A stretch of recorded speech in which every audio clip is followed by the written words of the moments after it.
Trayvon Martin, both of them making a gesture we can't show you here, but tonight my exclusive with Robert Zimmerman. He's coming here to explain himself face to face. Did anyone think it would come to this? The White House closed to the American people for 18 days and counting. Why do school children and families have to pay the price for Washington dysfunction? Plus 17 going on $30 million. The high school senior who sold his company to Yahoo. What's next for the whiz kid? What's your next great idea? I was thinking about this.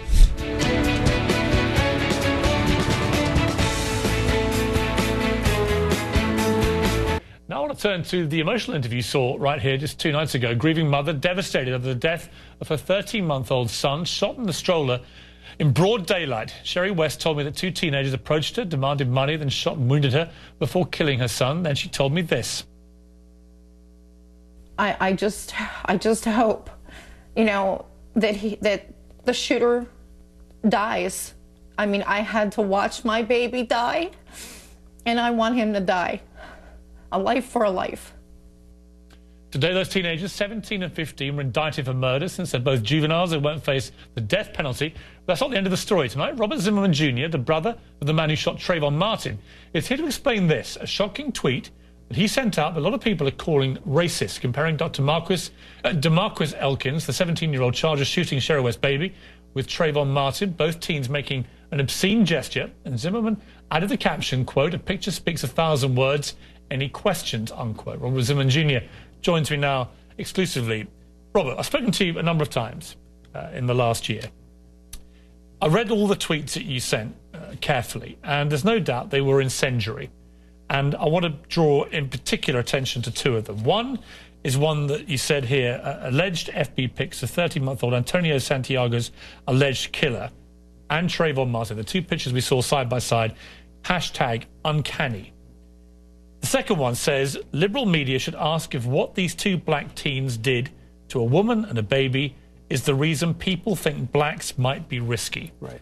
Now, the first one I thought was very controversial. The second one, if I'm blatantly honest with you, I thought was bordering on outright racism. Right. It seemed to me that what you were saying was, this is why young blacks are risky. Right. In other words, that is why my brother George did what he did to Trayvon Martin. Yeah, certainly that's one way to read it, and that seems to be the way that a lot of people have interpreted it, and I don't think Twitter is the place to make points about what you recall a year ago, because the recollections that I have or that we have as a family specifically are very different than what can be portrayed in 140 characters. Now, I realize those were controversial and offensive, and I did publicly apologize for them. I don't think it was the right thing to do that way. One of the point about the pictures was the larger point on the media and their honesty in portraying the person who encountered my brother February 26. We've been led to believe that it's a junior high school aged person because of the pictures, the way he's portrayed. Well, he was 17. Well, we'll never interview Trayvon Martin. We'll never see Trayvon Martin, but we have... You didn't dispute he was 17. No, of course not, Pierce. I'm not going to. So you're talking about a young 17-year-old boy, well, who had gone from his father's house to buy some Skittles from a store. Okay, so now we're back to the Skittles from the store. Here, let me explain. We're not back to that, but the reason why I want to take you back to that is that when you say that what these 2 black teens did to a woman and a baby, they shot the baby in the head, is the allegation that they've been charged with. Right. A more gruesome crime would be hard to imagine. You are likening this to Trayvon Martin, who was unarmed. Well, he didn't even have a gun on him. Let me get back to the first tweet. What I'm saying is, and again, I understand it's controversial and I apologize for it, and I'm sincere about that. I shouldn't have done it this way. And I don't dispute he was 17. I understand that. What I'm saying is, yeah, he was 17, and he chose to portray himself by his own hand in a certain way. And at this time last year... Well, a 17-year-old kid puts a picture of himself gesticulating in a slightly rude manner on Facebook. That doesn't make him a killer. No, that's not what I insinuated. That's not what I said. But you're likening him to somebody who's been charged with shooting a baby in the head, dead in a stroller. Well, those are That's an unbelievable analogy to make, isn't it? Those are your words. They're not my words. They're not my words. They're your words. No, alleged FB pictures of 13-month-old Antonio Santiago's alleged killer and Trayvon Martin. Uncanny. Now, see, I'm going to try. Why is it uncanny, other than they're two young black boys? I'm going to try again, and unfortunately, all you're seeing in that is color. And again, I'm going to try to redirect you to the point. Well, they're two young black boys. Well, they're also 17. You know, but you go on to say liberal media should ask if what these two black teens did to a woman and baby is the reason people think blacks might be risky. And we'll address that. I've tried to be fair to you. Let's try to stay on topic, because I really haven't had a chance to respond. But explain to me what you mean by... I'm trying to explain to you what I mean by that. I will allow you to do that. I'm trying to explain to you what I mean by that. What I'm saying is both of these people were 17 years old, and before Trayvon Martin was a household name, and before DeMarquino from Georgia was a household name, they had an identity that they portrayed. And I'm not saying that because you flick off a camera that says anything about you, other than that is the way you choose to portray yourself. Now, at this time last year, the Daily Caller released Trayvon Martin's social media records, and we got to know a better picture of who Trayvon Martin was. Those pictures were surrounded in some kind of cloak of secrecy, and they're not portrayed in the media. The pictures you'll see, I don't know if you'll see them today, but the pictures you see generally when I'm on your show. But listen, with respect, Robert, I don't think it matters a damn that Trayvon Martin, a 17-year-old kid, did a stupid picture on his Facebook. I don't think it matters I've got 3 either. teenage sons. I'm sure if I studied all their pictures, some of them would be flicking the bird. It's meaningless. I'm sure we all do when we're 17. But to draw, again, with respect, any kind of analogy between that and a 17-year-old, purely the same age, a young black 17-year-old teenager who is accused of shooting a baby dead in a stroller with a gun. Right. Trayvon Martin was unarmed. I understand that that's where you're going to continue. You cannot make that analogy without people saying you're a racist. Right. I learned that. You can't make that analogy because it's a visual analogy and you can't explain them. That's why you say any questions, and it was the wrong thing to do, and I've been clear about that. But the analogy is these are two people who chose to represent themselves in this way. One was accused of killing a baby, and whatever's in his social media makes the rounds immediately. In the next 48 hours, these things are very public and very well known, and this is the self-representation of this young man, is the way he's represented in public. However, the other person who almost killed my brother, had he disarmed him, my brother had every indication to believe he would have killed him.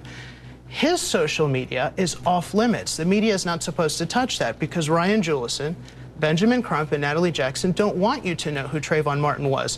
The Trayvon Martin that my brother defended himself from is not the Trayvon Martin you portray on your show. It's not. Well, this is the Trayvon Martin that your brother has told you. No, this is the Trayvon Martin that has a social media account and puts photographs of him flicking the bird? No, Pierce, I said photographs. This is the tip of the iceberg. Right. There's a Trayvon Martin 2.0 that people don't want to address. Let me read to you this. This is a statement from Mark O'Mara, who I've had on many times on this show. Right.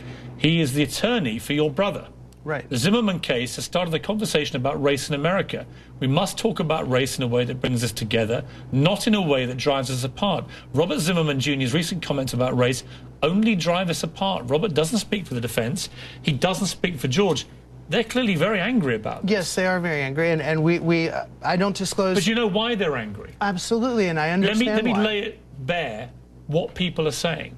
They are saying that when you, as George Zimmerman's brother, tweet that liberal media should look at what these black teens did to a woman and baby, allegedly. This is what your tweet said. You didn't say allegedly in the tweet. You just said what they did. So you assumed their because guilt. The liberal... No. Because the liberal media was doing that last year to my brother, Robert, Pierce. let me read you exactly what you tweeted. I tweeted it. I understand exactly. You didn't say allegedly. No. So I'm saying right now... But there's an irony in you presuming the guilt of these two. I'm clarifying the timeline. Let me just finish what I was saying. I'm clarifying the timeline okay, because there was presumed guilt of my brother at the time. And to this day, even by members of Congress, he is referred to as a murderer, and he is not convicted of any crime. Well, he killed Trayvon Martin. The allegation standard did not apply to George Zimmerman March 26, 2012. Let me finish what I was about to say.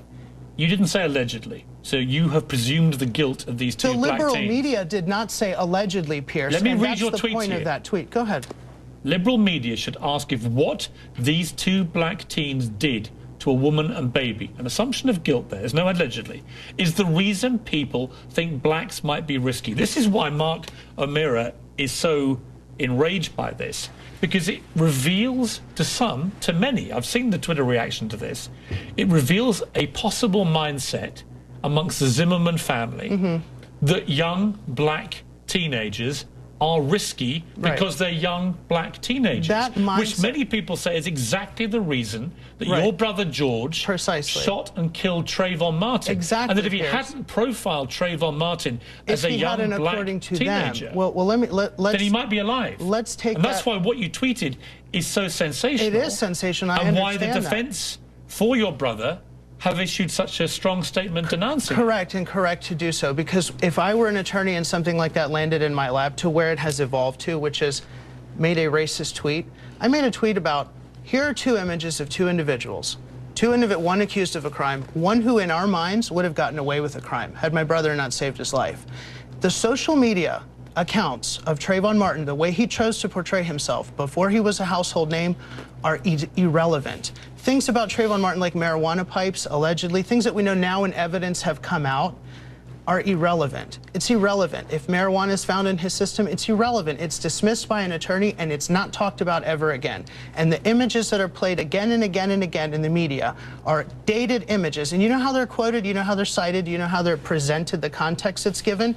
Getty or AP. Whereas the images of George have dates. This is a mugshot from this time, this is a MySpace page from that year, or whatever the case may be. Now, this day Marquis, he's accused of doing something heinous. Is he presumed guilty, and therefore his social media... You presumed him guilty. No, Pierce. I'm not the one. You did. Let me read you one more time, because you seem to be... I seem to be very clear that 140 characters... You tweeted. No, I seem to be trying to explain... You presumed their guilt. Pierce, I did not presume their guilt. Liberal media should ask if what these two black teens did to a woman and baby is the reason people think blacks might be risky. That is a presumption of guilt by these two black teens. The very thing you have repeatedly on this show in the last year railed against about what people have done to your brother. Let me be very... And that's the key thing. That's the key thing about last year. The risky doesn't come from me. The risky comes from the people saying we are all Trayvon and we are all seen as risky. That's what the narrative is. You know what the liberal media was asking last year? How does it make you feel that George Zimmerman is still out on the streets with a weapon? Do you feel safe knowing that the likes of a George Zimmerman is still out? No, because he's a baby killer. No, because he's a child murderer. No, because he's a racist. Those were fair questions. With respect, Pierce, you can keep interrupting me, but those were fair questions. I haven't kept interrupting you. Well, you are right now. Those were fair questions that people asked. They were presumed fair that people asked a year ago about George. They're not fair today to ask, correct? The liberal media, MSNBC, is not walking up and down that street asking families if they're going to go walking their babies. And if what these two teenagers did, which they didn't give my brother the benefit of the perhaps, and people, including members of Congress, to this day still don't, if perhaps what they did is why they allege that they are saying themselves a year ago, hey, we're risky, and that's why George profiled us. And what I've been saying is, no, that's absolutely not the case. The trouble is, Robert, I've got to end it there, but the trouble is that isn't what you tweeted. What you tweeted was a presumption of guilt of these two black teens, and you said is the reason people think that blacks might be risky. What I tweeted was an indictment on the liberal media. Had the liberal word not been in there, I would accept. Yes, it is. It says liberal media. It says liberal media should ask if what they did. Right, because the liberal media did a presumption of guilt on George Zimmerman starting February 26, 2012 to this day. And you know how they do it? Are you going to carry on tweeting? They indict him with photographs of Trayvon Martin that don't accurately portray the person that George encountered February 26. He didn't encounter someone skiing. Is now dead. Correct. And he was shot dead by your brother. And we should portray him ethically. We should portray him the way he portrayed himself. There will be a court case later this year. And I would imagine that your tweets are going to be used by Trayvon Martin's. I wouldn't go that far. Who knows? You know, I don't make assumptions like that. I would if I was them. I don't make assumptions like that. But do you accept that what you've done is not helpful to George? Of course I do. This is something that I did for a year, and I did something very controversial. I'm a human being. I'm being upfront about what I did. I made a mistake, you know, and people do make mistakes, and this is a very high-profile case, and it's unfortunately may not have helped George. That's why I'm here tonight to explain it, and that's why I accepted this invitation. Robert, thank you for coming in. Thanks, Pierce.